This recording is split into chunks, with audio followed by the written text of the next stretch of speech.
Minister who's joining us for lunch is here, Mr. Anand Sharma, Minister for Commerce and Industry.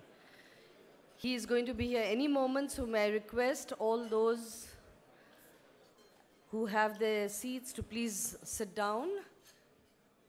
He will join us in another 2 minutes, please. Thank you.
Ladies and gentlemen, some of you may not find a place in the hall, but there's alternative lunch arrangement in the lawn outside. So may I request all of you who don't have a chair here to join us there, please.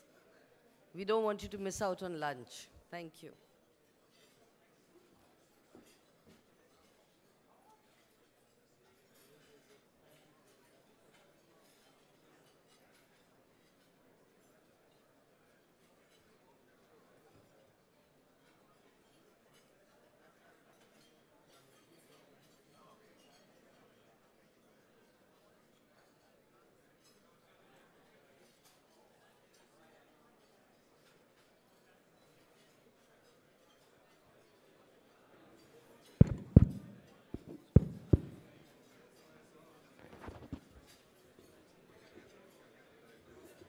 Excuse me, may I have somebody from CII, please, on the dais?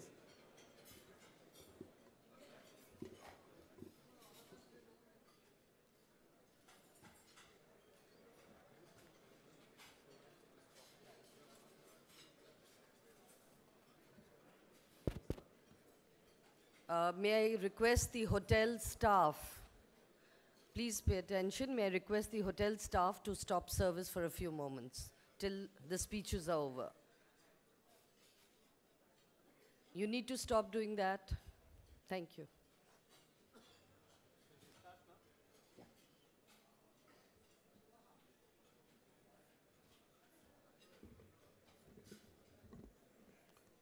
Honorable Minister for Commerce and Industry, Government of India, Shri Anand Sharma, Professor Klaus Schwab, Founder and Chairman, World Economic Forum, global leaders, ladies and gentlemen. I'm pleased to welcome you all to this session with the Honorable Minister because it's a great honor. I have traveled with him now many times, listened to him many times, as recently as 48 hours ago. But the minute he took over the job, the passion and enthusiasm that he has shown to take India's engagement with the global economies forward in terms of completion of the Doha agreements and to be very constructive in the way he engages has really, I think, got the whole process kick-started. He also had a mini ministerial in Delhi where significant number of the ministers came. And I think these processes have given a great impetus to the Doha round. In the time that he has spent, a very short time, he's been to the US, to UK, to South Korea, South Africa, Sweden, Russia, and Indonesia, Thailand. So here it is really very significant, the kind of progress we're making. We have tied up with ASEAN. We hope we'll have a free trade agreement with EU. We signed one with South Korea. So India is certainly not waiting for Doha round to take place to get our engagement with the world going. The new trade policy that has been announced this year was done during the background of the challenging global meltdown and the crisis in global trade. And the emphasis of this new policy has been on trade facilitation, easing administrative and regulatory procedures to reduce transaction costs, to reduce time overrun for exporters. Employment-intensive sectors, particularly leather, handloom, gems, which suffered due to loss of overseas markets, were also given special attention. His interests are diverse. He comes to commerce after having been in the foreign ministry, in information and broadcasting. He's been a great social activist for equity and equitable growth in the world.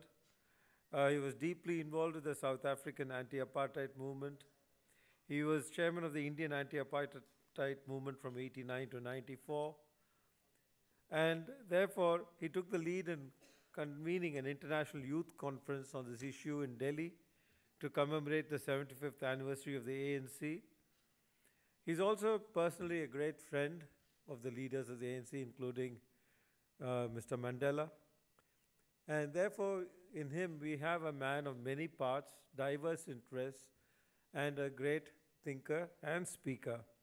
I would like to now invite the Honorable Minister to share his perspectives, India's perspectives on the global engagement. And I'm sure that we will all be quite illuminated. Thank you very much, Mr. Minister.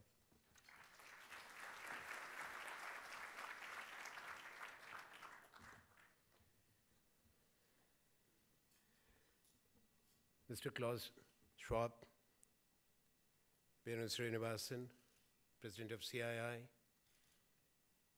Captains of Industry, ladies and gentlemen. I must thank Venu for being very generous in introducing me. When I stepped in my present responsibility, I was full of trepidation. Nobody wants to take that responsibility when there are expectations soon after our elections, and the backdrop is a dismal one, frightening too. given the severity of the economic crisis, which hurt economies across the globe, big and small, especially impacting the small and vulnerable ones. Because unlike the previous crisis, as you all are aware, this time the major economies were not there to buffer the fall. They imploded right from the heart of the capitalist world. So the worst crisis the world has seen in the last 7 decades, and given just its totality of its spread, we were worrying how long it will take.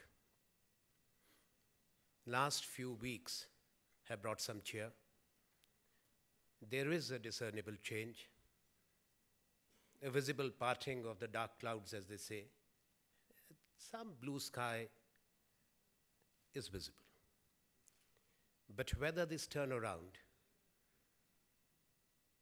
is durable, whether it's adequate, only the coming months will tell, particularly the final quarter and the first quarter of the next year. From our perspective, and also from the perspective of all the major economies. This crisis, as I refer to, hurt everyone, including us. Particularly, our exports had taken a bad hit, beginning last October, and it has continued. But one reassuring aspect is that the steepness of the fall has been arrested. We're falling in minus 33, 34, 35. Now it has come down to 13. I hope we'll close the gap in the coming quarter and then move to the positive territory. But this is because of the contraction in the major economies, the traditional destination of our exports. And there's always a tendency in such situations for countries to look inwards, to go in for protectionist measures, which is counterproductive. In my considered view, protectionism at this juncture can only prolong the recession and delay the recovery. And therefore, one of the priorities for us has been to see how we can sustain and enhance our engagement and also increase our presence when it comes to trade as well as investments. Last few years, we have seen major changes taking place in India and elsewhere in the world. You are meeting here to celebrate and to commemorate 25 years of India's engagement and partnership with the World Economic Forum. And this partnership has helped in redefining the global perceptions about India, its economy, its ambitions, its policies, its capacity to engage with the world, and the sincerity of its commitment. As you all know that we started this chapter way back in 1991, when our present Prime Minister was challenged as a finance minister to take some risky initiatives and bold decisions. We embarked on the path of economic liberalization. We opened up and we saw confidence growing in the Indian industry and investor gaining more confidence to do business with India. Indian corporate leaders had the strength and the vision to step out, to go to distant shores to invest. And similarly, we created a policy environment which is investor-friendly, welcoming to those who earlier had reservations or lacked the confidence to come to us. So it has been a two-way process. I was told only this morning that the latest issue of Economist magazine says that Indian investments abroad are 67 billion, encompassing various sectors, core areas of industry, and even acquisition of some of the banks which were hurt because of the financial crisis and the painful experience of an unregulated market economy. So that is where Indian businesses have moved. And our investments into India have exceeded 120 billion. Last year, we did see some flight of capital because of the lack of confidence in the financial institutions. Credit flows had stopped, and FIIs were taking their money out. One can understand that happened because many banks needed bailouts and recapitalization. Fortunately, that didn't happen within this country and in some of the other emerging economies. Because of that, the industry too, particularly the labor-intensive sector, did suffer. I can say now that that is behind us. There's a very encouraging increase in FDIs this year and also FIIs. I don't have the latest figures. They matter because figures I always have to quarrel with. They come from different sources and then you have to collate them. But it is creeping close to 17, 18 billion, both for FIIs as well as FDIs. We hope it will increase more. And this is a positive news for all of us who have been deeply concerned with what has happened in the world. But that has also raised many fundamental questions. I'll not go into that, the details of the same, about what kind of regulation should be there, or the safety mechanisms,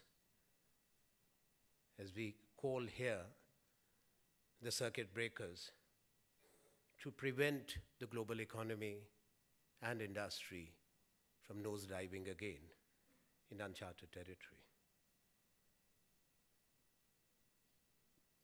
But one lesson is about the global architecture, both political and economic, which has remained unrepresentative and undemocratic for far too long. The financial institutions too, the Bretton Woods institutions, the IMF, the World Bank, where majority of the countries, 5 billion people living outside Europe and Americas, not having their adequate or fair share, not having their say too. That has been recognized. Hopefully, more changes will be there. The Pittsburgh Summit, its decisions,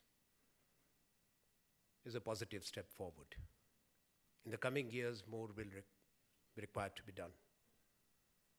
And the same goes for the political architecture.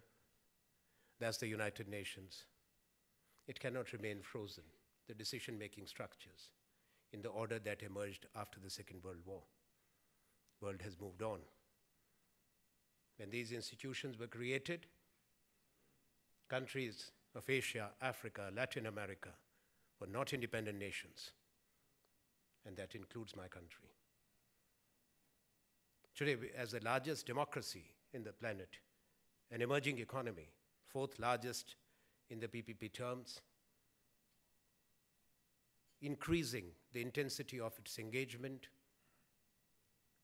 bilaterally, plurilaterally, and with multilateral institutions, the global decisions can only be termed as democratic, economic, and political if these countries, including Africa and Latin America, have a seat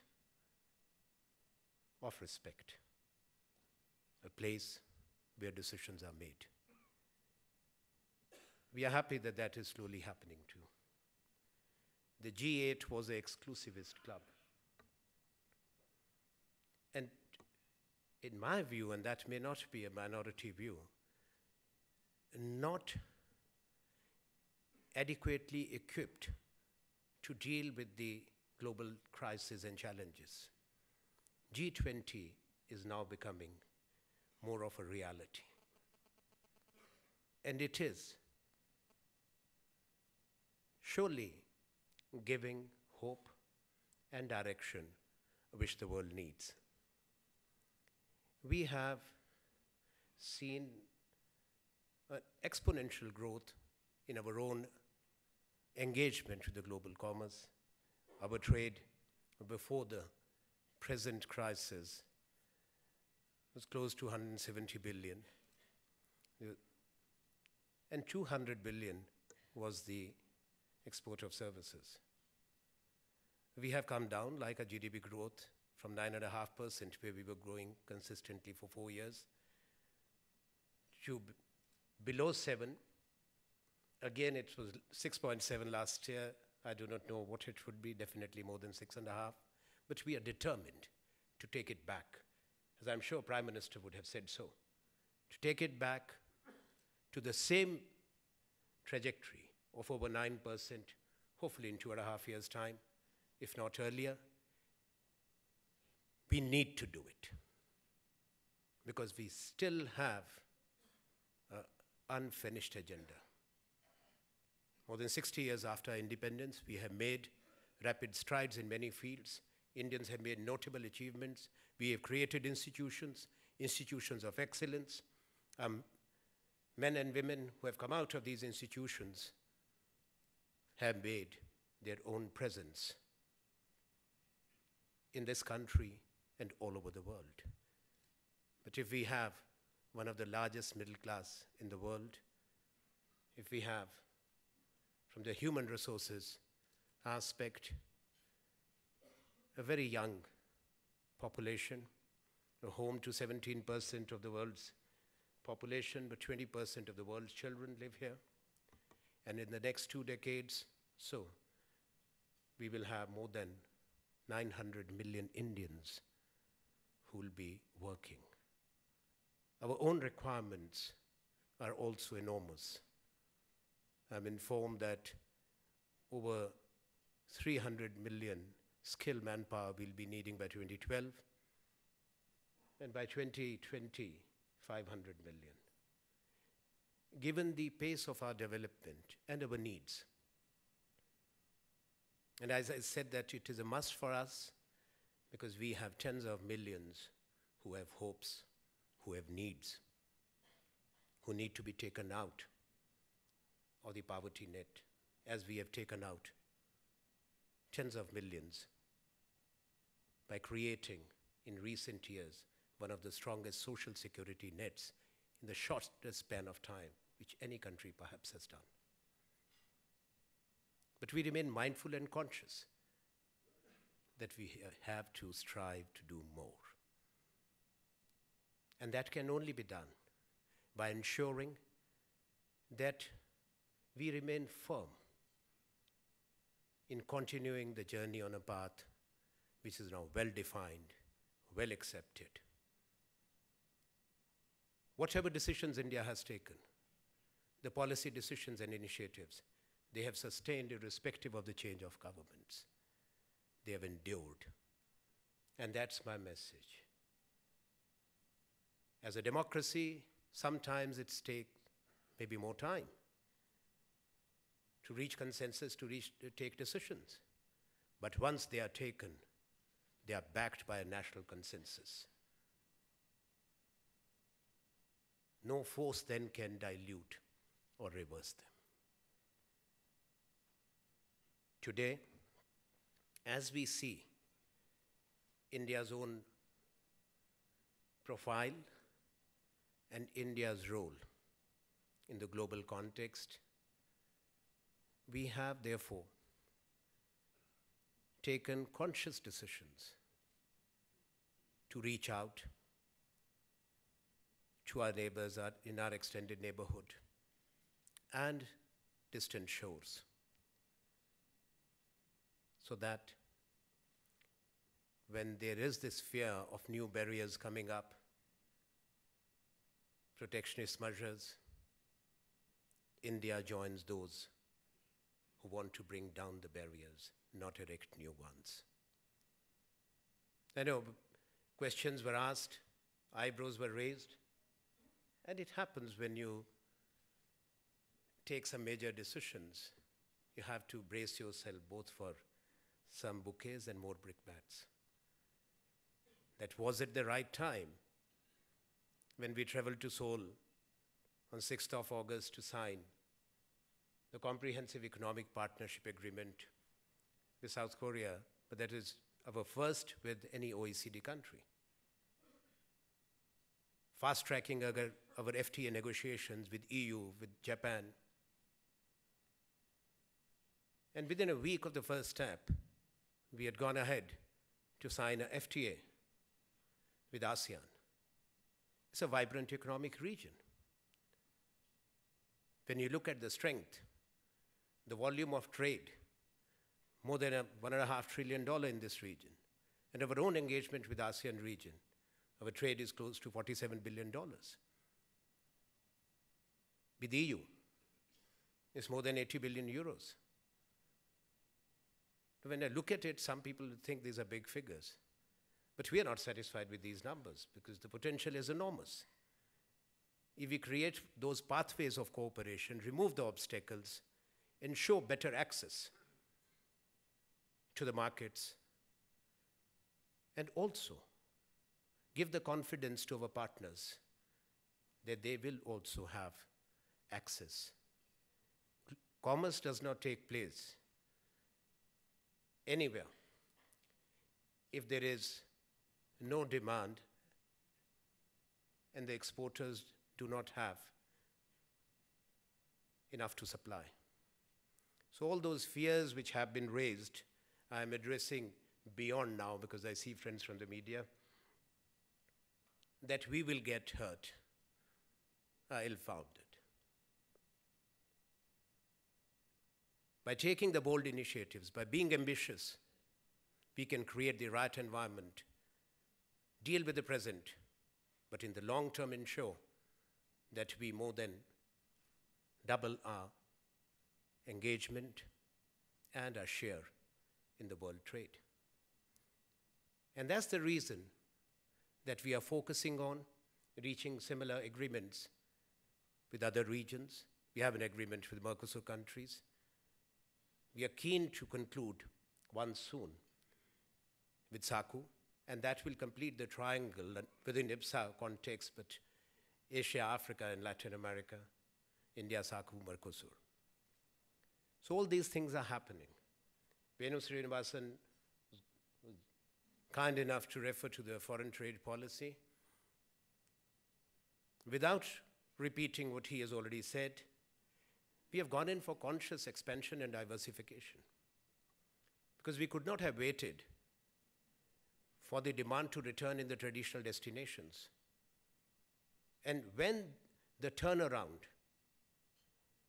will take it back to the pre-recession levels, therefore to reach out to distant shores. So we have identified and opened 39 new markets in one go. 13 are big ones, 6 in Africa, 2 in Latin America, and right up to Pacific. This is just to inform you about my government's, my prime ministers, my country's commitment and capacity to engage. And it was in the same spirit that we took another step,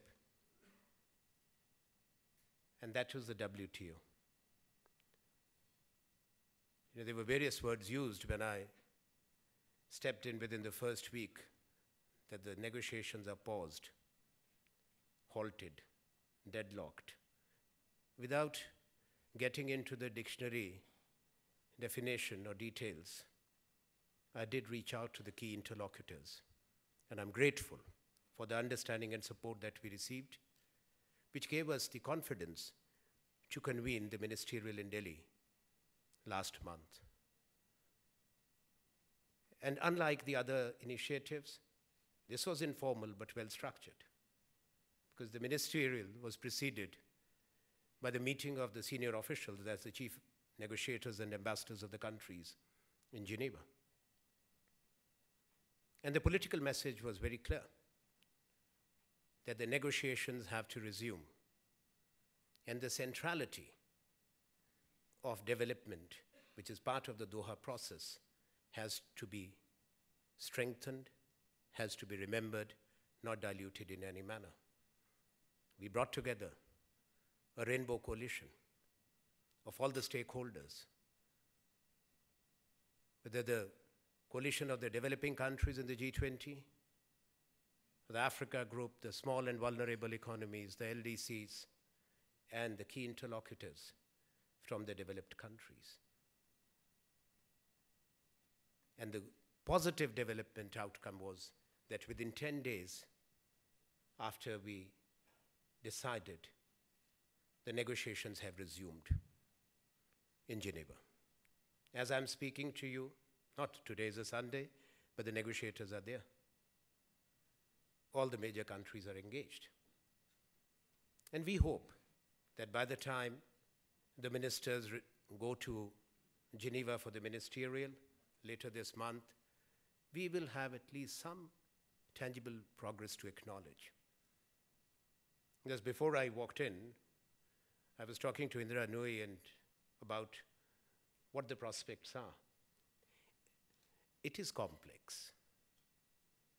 Multilateral negotiations always are. And so many countries sitting together, coming from different levels of development, different levels of aspirations. India's aspirations, or aspirations of other emerging economies, China, Brazil, South Africa, may be different from the LDCs. And there are expectations also of the developed countries that the successful conclusion of the WTO negotiations will also give them better access and more opportunities. And that's where the aspirations of the poor and developing countries have to be borne in mind as we move forward. We have to be clear that it is difficult to have what many of the friends say, perfect country-specific solutions.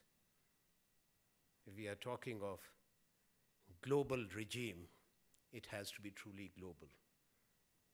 And the leaders must have the courage to guide the negotiations to a territory, the middle ground, where everybody is comfortable to stand. An agreement which is fair, which is equitable, which is honorable. And we put in place a rule-based multilateral trade regime which corrects the historical aberrations and imbalances of the past and ensures that in the coming years we see an exponential growth in global commerce.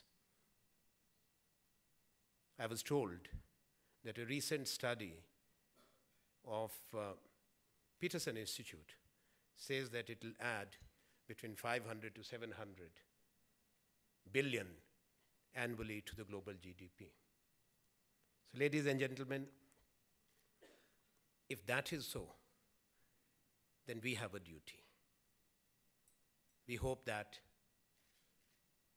all those who are engaged will look at the positives, look at the future, and do what is correct. Thank you.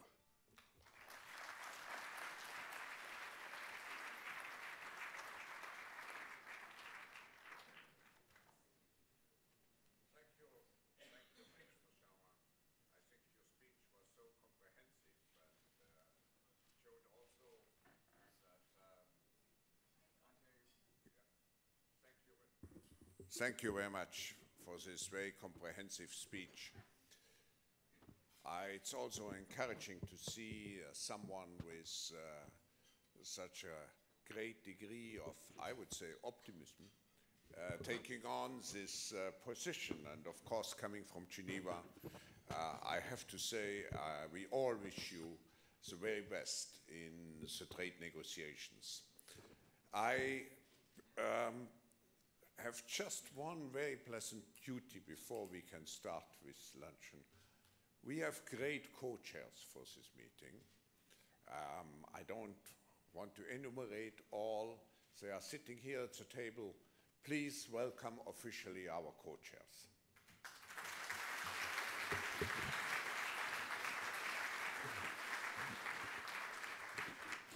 Also,